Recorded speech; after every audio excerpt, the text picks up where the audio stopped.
As Nebraska football sits here on a break from spring practice, we wanted to take a deep dive into a number of the different position groups today. I'm talking Nebraska's offensive line, and they return all 5 starters as well as the 6 players they redshirted this past season. So this group really hasn't had this amount of depth in a number of years for Nebraska. And the challenge now for a guy like Greg Austin, the offensive line coach and run game coordinator, is how do you shake it up? How do you create those competition battles? And what ultimately is the best combination of players to put on the field? You look at that group, I think the X factor still remains Matt Farniok. He's played right tackle, probably out of position.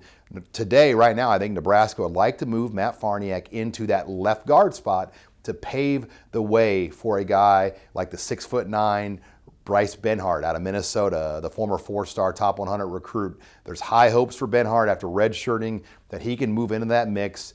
Then you look at that left side of the line. You could have Matt Farniok next to Brennan Hymus, 2 seniors, 2 guys that have started a number of games, all of a sudden shoring up that left side, giving it a real strength.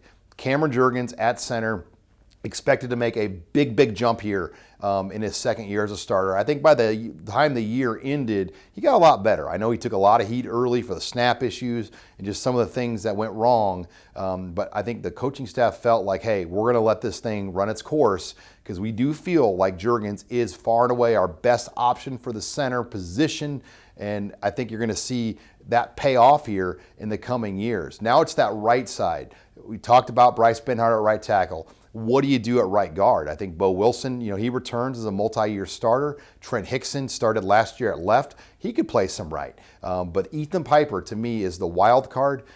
Could he come in at the right side and shake that up? And then there's another wild card, Nuri Newelli, the German former foreign exchange student at Norris that was a full-ride scholarship player for Colorado State in 2019, gave up that scholarship to walk on for a year at Nebraska. He started as a true freshman for the Rams. He comes to the table. I think if he can get a waiver to play right away, he could be in that conversation as well. If not, I would very much expect Nuri Newelli to be in the mix to battle for a starting job here in 2021. And then there's some just great depth guys in this mix overall. When you just look at top to bottom, the competition should be better. I think Nebraska will have 3 solid units that they can play, which it's been a while. I mean, it's been a while since Nebraska's had 2 solid top 2 units, let alone 3. And I think that's going to go a long way with 16 scholarship offensive linemen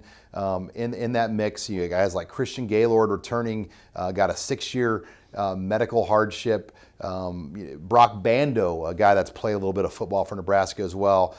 So that's a good problem to have, as Nebraska's going to have guys that may not be starters, but have played some football. And that depth is only going to create more competition and just improve the quality. And as we know, to win in this conference, you have to have exceptional play on the offensive line. And that's a breakdown here and a wrap-up of the offensive line. For HuskerOnline, I'm Sean Callahan.